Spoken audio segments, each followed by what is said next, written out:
हे भगवान, आज तो कितना भयानक तूफान आया है। यदि इसी प्रकार बारिश होती रही तो मेरी सारी फसल नष्ट हो जाएगी।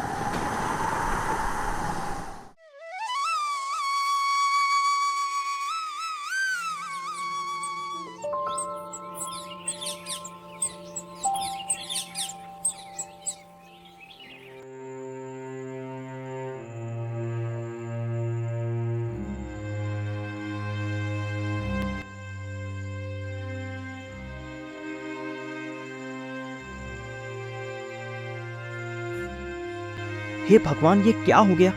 मेरी सारी फसल नष्ट हो गई। अब मैं क्या करूं? अनाज कहां से लाऊंगा? घर में तो अनाज का एक दाना भी नहीं बचा है और सारी फसलें भी नष्ट हो गई हैं। अगर ऐसा ही चलता रहा तो मेरा पूरा परिवार भूखा मर जाएगा। उसी गांव में मोहन नाम का एक लकड़हारा रहता था। गीता, जंगल खत्म होते जा रहे हैं। बड़े बड़े उद्योगपति जंगलों में कंपनियां बना रहे हैं। जब जंगल ही नहीं रहेंगे तो हम लकड़ियां कहां से काटेंगे? फिर हम अपना गुजारा कैसे करेंगे? तुम कब तक यूं ही लकड़ियां काटकर अपना गुजारा करते रहोगे? कोई और काम क्यों नहीं कर लेते? हमारे मोहल्ले में जो सुरेश रहता है, उसकी जमीन किसी उद्योगपति ने खरीद ली है। अब वो उस पर कंपनी बनाएगा। उसके बदले सुरेश को करोड़ों रुपए मिले हैं। 2 बीघा जमीन में 1 करोड़ रुपए। मुझे तो करोड़ का नाम सुनकर ही डर लग रहा है। मैं दिन भर मेहनत करता हूँ, जब कहीं जाकर 200 से 300 कमा पाता हूँ। लेकिन सुरेश इतने पैसों का क्या करेगा? उन पैसों से उसने 5 बीघा जमीन खरीदी है और बचे हुए पैसों से अपना कारोबार शुरू कर लिया है। तुम्हारा मतलब 2 बीघा जमीन बेचकर 5 बीघा खरीद भी ली और फिर भी पैसे बच गए और अपना कारोबार भी शुरू कर लिया। यह तो सोने पे सुहागा हो गया। मैं तो कहती हूँ तुम भी अपनी जमीन बेच दो। वैसे भी आजकल खेती में रखा ही क्या है? जितनी लागत लगाते हैं उतनी पैदावार नहीं होती। कभी फसल मर जाती है तो कभी कीड़ा लग जाता है। लेकिन गीता, मैं अपनी जमीन नहीं बेच सकता। वह मेरे पूर्वजों की निशानी है जो पीढ़ी दर पीढ़ी चली आ रही है। मैं उसे बेचने के बारे में कैसे सोच सकता हूँ? तुम्हारी सोच अभी भी पहले जमाने की है। दुनिया को देखो कितनी आगे बढ़ रही है और तुम आज भी वही के वही हो। कभी अपने हालात भी देख लिया करो। पूरे दिन मेहनत मजदूरी करते हो, जब कहीं जाकर 200 रुपए कमा पाते हो और कभी कभी तो वह भी नहीं कमा पाते। कभी बाहर निकल कर देखो, दुनिया में कितने अमीर अमीर लोग हैं। तुम सही कह रही हो गीता। मैं अपनी जमीन बेच देता हूँ। मैं कल जमींदार के पास जाऊंगा। अगर उनकी नजर में कोई अमीर आदमी हो जो हमारी जमीन खरीद ले, तो इस जमीन को बेचकर हम भी दूसरी जमीन खरीद लेंगे और बचे हुए पैसों से कोई कारोबार कर लेंगे।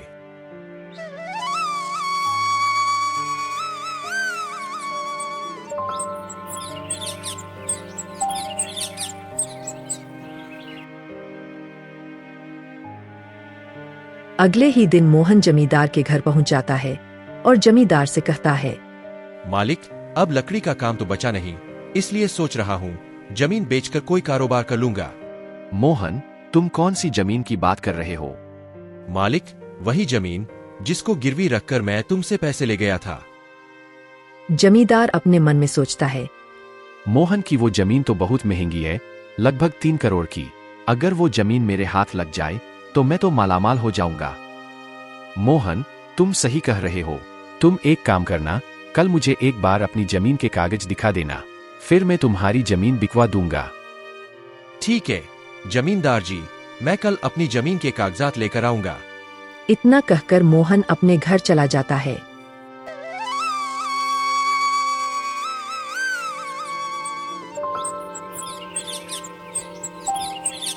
अगले दिन अपने जमीन के कागजात लेकर जमींदार के घर चला आता है। यह लीजिए जमींदार जी, मेरे घर के कागजात। मैंने कागजात बहुत संभाल के रखे हुए थे। यह जमीन तो सरकारी है, कागजों में साफ साफ लिखा है। तुम्हें किसी ने बताया नहीं? तुम क्या कह रहे हो मालिक? ऐसा कैसे हो सकता है? यह कागजात मुझे मेरे पिताजी ने दिए थे और पिताजी को दादाजी ने दिए थे। यह जमीन तो हम पर बहुत पहले से है, फिर यह सरकारी कैसे हो सकती है? तो क्या मैं झूठ बोल रहा हूँ? जो कागज पर लिखा है वही तो बता रहा हूँ। कागज पर लिखा क्या झूठ होता है? अगर तुम्हें मेरी बात पर यकीन नहीं तो किसी और को दिखा लो। पहले जमाने में कोई किसी की भी जमीन ले लिया करता था। जमीन पानी की तरह मुफ्त में मिलती थी। तो फिर मुझे अब क्या करना होगा? यह जमीन मेरे नाम कैसे होगी? आप कैसे भी करके यह जमीन मेरे नाम करवा दीजिए। सरकारी जमीन किसी के नाम नहीं होती, उस पर सिर्फ सरकार का ही हक होता है। अगर किसी और को पता चल गया कि तुम्हारी जमीन सरकारी है तो वह सरकार को बता देगा और फिर सरकार तुम्हारी यह जमीन तुमसे छीन लेगी। इसलिए किसी को भी अपनी जमीन के बारे में बताना मत और ना ही किसी को कागज दिखाना, वरना तुम्हारी जमीन तुम्हारे हाथ से निकल जाएगी। जमींदार जी, अब क्या होगा? मुझे तो कुछ भी समझ नहीं आ रहा, आप ही कुछ बताइए। वैसे तो मैं इन सरकारी मामलों में पड़ता नहीं हूँ, लेकिन तुम सीधे आदमी हो, इसलिए मैं तुम्हारे लिए काम कर सकता हूँ।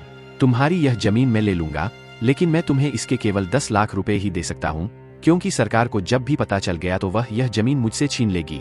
तुम गरीब आदमी हो, इसलिए तुम्हें मैं 10 लाख रुपए दे रहा हूँ, वरना मैं जमीन की तरफ मुड़कर भी नहीं देखता। वैसे भी सरकार एक ना एक दिन यह जमीन ले ही लेगी। मालिक, आप सही कह रहे हैं। सरकारी चीज का कुछ पता नहीं, आज है कल नहीं। आप यह जमीन ले लो और मुझे 10 लाख रुपए दे दो। जमींदार मोहन से जमीन के कागजात पर अंगूठा लगवाकर जमीन अपने नाम करवा लेता है और बदले में वह मोहन को 10 लाख रुपए दे देता है। मोहन पैसे लेकर अपने घर चला जाता है और फिर सारी बात अपनी पत्नी को बताता है। यह बात सुनकर मोहन की पत्नी के होश उड़ जाते हैं। यह तुमने क्या किया? करोड़ों की जमीन यूं पानी में बहा आए। एक बार मुझसे पूछ तो लेते। उस जमींदार ने तुम्हें पागल बना दिया और तुम उस झूठे की बातों में आ गए। मोहन अपनी पत्नी को लेकर जमींदार की घर की ओर निकल जाता है। तभी रास्ते में सुरेश मिलता है। अरे भाभी जी, क्या बात है? इतनी जल्दी में कहाँ जा रही हो? क्या बताओ भाई साहब, तुम्हारे भैया जमींदार के पास अपनी जमीन को बेचने के लिए गए थे, लेकिन जमींदार ने इन्हें पागल बना दिया और हमारी जमीन सरकारी बताकर अपने नाम करवा ली। यह तो बहुत बुरा हुआ भाभी जी। तुम्हारी जमीन सरकारी कैसे हो सकती है? अरे, वो तो मोहन के दादाजी ने खरीदी थी मेरे दादाजी के साथ। सरकारी जमीन के कागजात तो सरकार के पास होते हैं। तुम एक बार मुझे बता देते तो मैं तुम्हारी जमीन बिकवा देता। मोहन भाई, तुमने यह क्या किया? अब तुम ही बताओ भाई साहब, हम क्या करें?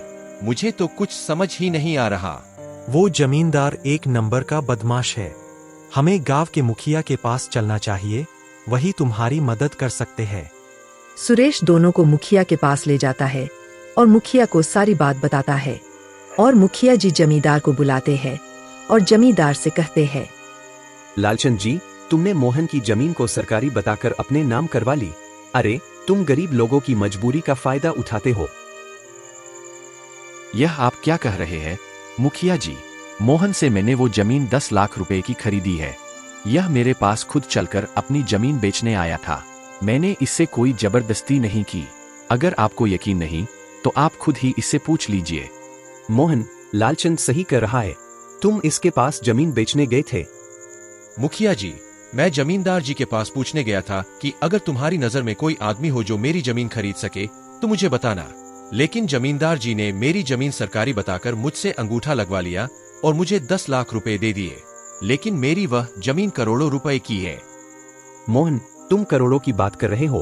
तुम जानते भी हो करोड़ कितनी बड़ी रकम होती है। कभी देखे भी है करोड़ रुपए? तुमने अपनी मर्जी से जमींदार को जमीन बेची है। जब तुम अंगूठा लगा रहे थे तब तुम्हें दिखा नहीं कि तुम्हारी जमीन करोड़ों की है या लाखों की। फिजूल में भले आदमी को परेशान करते हो। जहां तक मैं जानता हूँ, जमींदार जी ऐसा कभी नहीं कर सकते। जमींदार जी एक ईमानदार आदमी है। उन पर आरोप लगाते हुए तुम्हें शर्म नहीं आती? मुखिया जी, मोहन एक अनपढ़ आदमी है।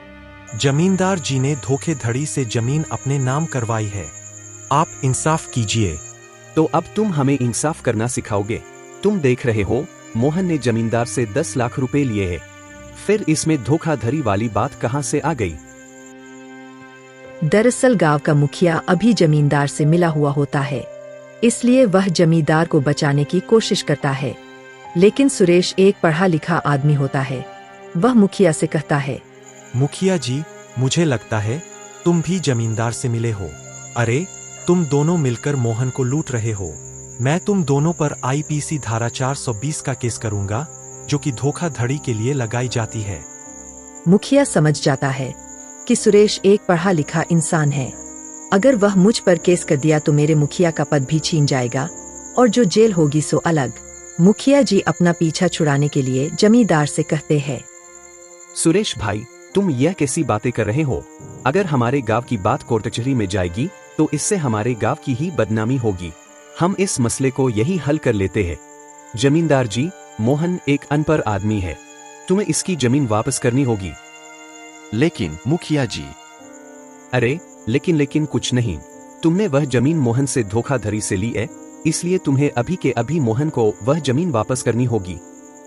ठीक है, मैं मोहन की जमीन के कागजात उसे वापस कर देता हूँ। जमींदार जमीन के कागजात मोहन को वापस कर देता है। इस तरह सुरेश में अपनी समझदारी से मोहन की जमीन वापस करवा देता है।